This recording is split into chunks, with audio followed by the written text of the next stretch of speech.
प्यारे बच्चों, कक्षा 9 पाठ 1 कबीरदास जी का जीवन परिचय मैं आपको समझाने जा रहा हूँ।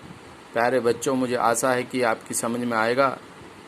ध्यान से सुनिएगा कि भक्ति काल की निर्गुण काव्य धारा की ज्ञान मार्गी शाखा के प्रमुख कवि कबीरदास का जन्म सन 1398 ईस्वी में माना जाता है। ऐसा माना जाता है कि काशी में किसी विधवा ब्राह्मणी ने गुरु रामानंद जी के आशीर्वाद से इन्हें जन्म दिया तथा लोक लाज लज्जावश वह इन्हें लहर तारा नामक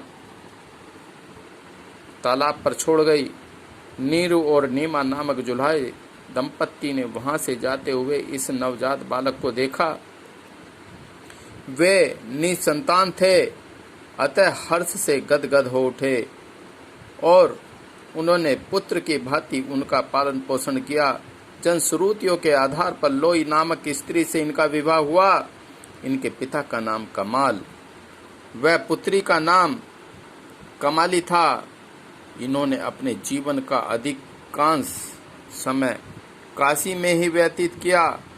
उस समय ऐसी मान्यता थी कि काशी में मरने से स्वर्ग प्राप्त होता है तथा मगर में मरने से नरक प्राप्त होता है। लोगों के मन की इस भ्रांति को दूर करने के लिए इन्होंने जब अपना अंतिम निकट जाना तब ये मगर चले गए।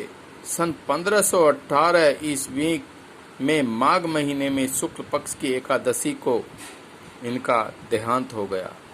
प्यारे बच्चों, इनकी मृत्यु के उपरांत हिंदू व मुस्लिम दोनों ही संप्रदाय अपनी अपनी रीतियों से इनका अंतिम संस्कार करना चाहते थे। जनश्रुति के आधार पर माना जाता है कि जब शव पर ये चादर हटाई गई इनके, तब वहाँ प्यारे बच्चों वहाँ शव के स्थान पर पुष्प राशि मिली। दोनों संप्रदाय के लोगों ने उस पुष्प राशि को आधा आधा बांट लिया तथा अपनी अपनी परंपरा से उनका अंतिम संस्कार किया। प्यारे बच्चों, कबीर के गुरु स्वामी रामानंद थे, परंतु जनश्रुतियों के अनुसार ये सूफी संत शेख तकी के शिष्य माने जाते हैं। ये पढ़े लिखे नहीं थे। गुरु रामानंद जी की कृपा से इन्हें काव्य प्रतिष्ठा प्राप्त हुई।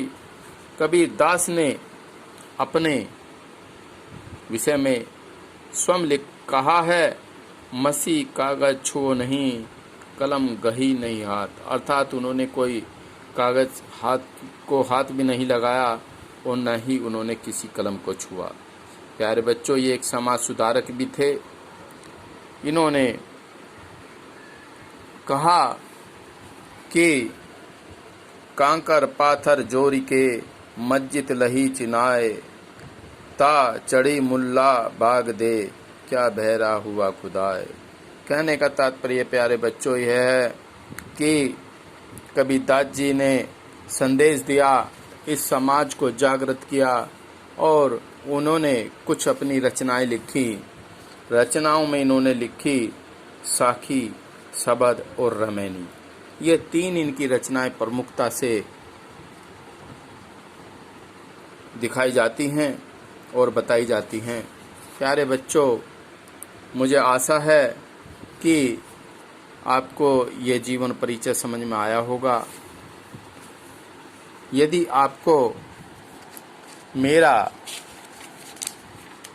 पढ़ाया हुआ समझ में आता है तो आप प्लीज़ चैनल को सब्सक्राइब कीजिए और लाइक कीजिए तथा आइकन बेल को बजाइए। धन्यवाद।